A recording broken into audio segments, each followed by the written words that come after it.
তো দেখো সকাল সকাল এখন সায়ন ওই যে বাবার টাকা নিচ্ছে, মানে ভাড়ার টাকা ওর বাবা দিয়ে ডিউটি যেতে ভুলে গেছিলো, তো আমার কাছে বললো, আমি বললাম ওখানে আসে নিয়ে নে। তো ওই 50 টাকা নিয়ে যাচ্ছে। ওর আজকে পরীক্ষা রয়েছে, পরীক্ষা দিয়ে মানে প্র্যাকটিক্যাল পরীক্ষা দিয়ে তারপর চলে যাবে টিউশন পড়তে। আজকে 12 বিষয় টিউশনও রয়েছে, তো সেই জন্য ওকে খাইয়ে দিয়ে একবারে পাঠিয়ে নিলাম। শুভ সকাল সবাইকে, কেমন আছো সবাই? আশা করি সবাই ভালো আছো, আমিও অনেক ভালো আছি। আজকে না শরীরটা সকাল থেকে একটা কীরকম যেন লাগছে। তো সকালবেলা উঠে বাড়ির কাজবাজ সেরে রান্নাটাও করে নিয়েছি ঝটপট করে যাব বলে, মানে ভেবেছিলাম মাল আনতে যাব, মালও শেষ দোকানের, সেই জন্য ভাবলাম ঝটপট করে রান্নাবান্না করে সমস্ত কাজ শেষ করে নিয়েছি, মাল আনতে যাব। তারপর সায়ন ঘুম থেকে উঠে বলছে আমার পরীক্ষা আছে আজকে, ওর আজকে প্র্যাকটিক্যাল পরীক্ষা।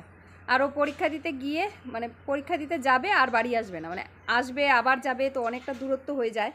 সেই জন্য বলছে মা আমি ওই দিক দিয়ে একদম পড়তে চলে যাব, বাড়ির সাথে আজকে ওর টিউশনও রয়েছে, তো সেই জন্য বলছে আমি ওই দিক দিয়েই পড়তে চলে যাব, আবার বাড়ি আসবো আবার যাব, এটা আর আজকে করবো না। তো ভাবলাম ছেলেটা এইভাবে যাবে, ওকে একটু রান্না করে ভালো মন্দ মানে একটু খাইয়ে দাইয়ে পাঠাবো, একটু টিফিন দিব।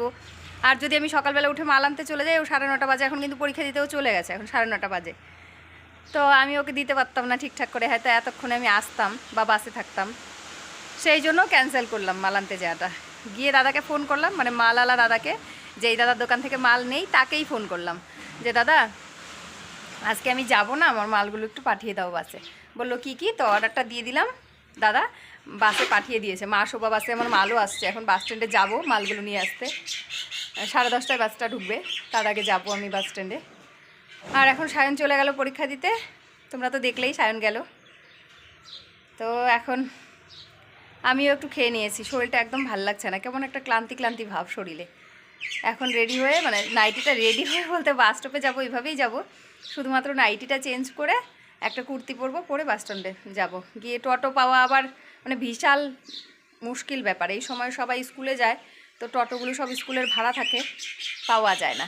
তাই এখন যাই, দেখি যদি একটা টোটো পাই তাহলে সেই টোটো করে মালগুলো বাড়িতে আনবো। কী কী মাল পাঠিয়েছে সব কিছুই তোমাদের সাথে শেয়ার করবো। চলো ব্লগটা দেখতে থাকো, আশা করি তোমাদের অনেক ভালো লাগবে। তো গাইজ এই যে এই কুর্তিটা পরে নিয়েছি, পরে রেডি হয়ে গেছি, এখন যাবো বাস স্ট্যান্ডে। চলো যাই, মাল মনে হয় চলেও আসবে এখনই, কারণ 10:20 বাজেই, 10:30টায় বাসটা ঢুকবে। চলো যাই বাস স্ট্যান্ডে। তো গাইজ মাল তো নিয়ে চলে এসেছি বাড়িতে, কিন্তু শরীরটা একদম ক্লান্ত হয়ে গেছে। বাস স্ট্যান্ডে বসেছিলাম 20 মিনিট মতন, যেই বাস আসার কথা ছিল 10:30টায়, সেই বাস আসছে 11:15টায়। তো অনেকটা সময় বসেছিলাম বাস স্ট্যান্ডে। ফ্যান বন্ধ করে কথা বলতে হবে, ফ্যান চলছে। তো গাইজ তখন তো মাল নিয়ে চলে এসেছিলাম বাড়িতে, এসে একটুখানি রেস্ট করলাম, শরীরটা ভীষণ ক্লান্ত লাগছিল। বাড়ির কাজ ছিল, রান্নাবান্না বাসনপত্র মাজার, সেসব কিছু মাজলাম, মানে রান্নাটা করেছিলাম কিন্তু বাসন মাজা হয়ে নাই, বাসনটা মাজলাম। এখন আবার যাচ্ছি বাস স্ট্যান্ডে, কারণ এবার কি আসছে বলো তো, আমার বাড়ি থেকে কিছু পাঠিয়েছে আমার বোন, আর সেটা আনতেই এখন যাচ্ছি। তো যাই দেখি কি পাঠিয়েছে। তো গাইজ বাস স্ট্যান্ডে এবার আর দাঁড়াতে হয়নি, গেলাম, গিয়ে দেখি বাস আগে থেকেই এসেছিলো, আমি খালি রিসিভ করলাম। এই যে এই পার্সেলটা নিতে গেছিলাম, তো চলে এসছে। বাড়িতে গিয়ে তারপর তোমাদেরকে বলছি এর মধ্যে কি আছে না আছে। দেখতেই পাচ্ছ তোমরা, ঘেমেছে অস্থির। এই যে পার্সেল, চলো এখন এটাকে ওপেন করি, দেখাই তোমাদেরকে এর মধ্যে কী অমৃত রতন রয়েছে। অনেক দিন থেকে ইচ্ছে করছিল, তাই বাড়িতে ফোন করে বললাম, আর পাঠিয়েও দিয়েছে। চলো তাহলে এখন তোমাদেরকে ব্যাক ক্যামেরা করে দেখাই, না ফ্রন্ট ক্যামেরা করেও দেখানো যাবে, তার মোবাইলটা কোথাও একটা রাখি। দেখা যাচ্ছে না? হ্যাঁ, চলো এবার দেখাই তোমাদেরকে এর মধ্যে যে আমি কি আনিয়েছি। আমার খুব ইচ্ছে করছিল কদিন থেকে, তারপরে বাড়িতে ফোন করে বলাতে পাঠিয়ে দিয়েছে, আমার বোন পাঠিয়েছে এটাকে বাসে করে।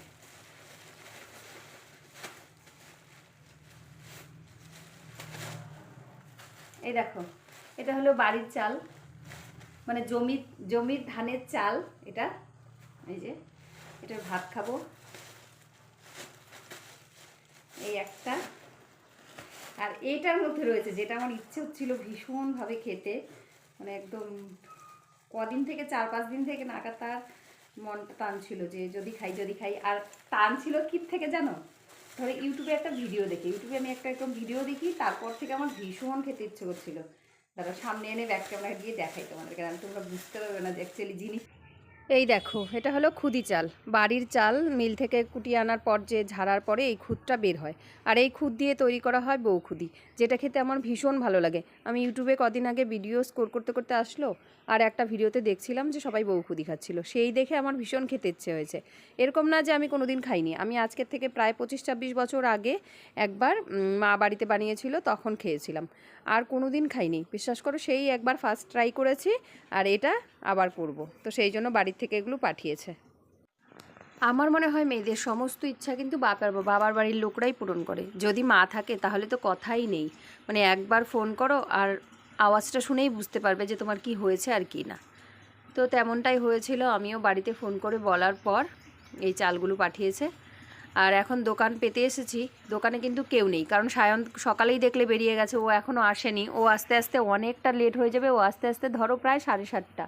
তো সেই জন্য আমি একটু আমার ভাসুরকে বলে এসেছি যে তুমি দেখো, আর আমি একটু ঘরদোরগুলো ঝাড়ু দিয়ে আসি, কারণ আমার দোকানের পাশে আমার ভাসুর সবজির দোকান করে, পাশাপাশি মেজদা বসে আছে।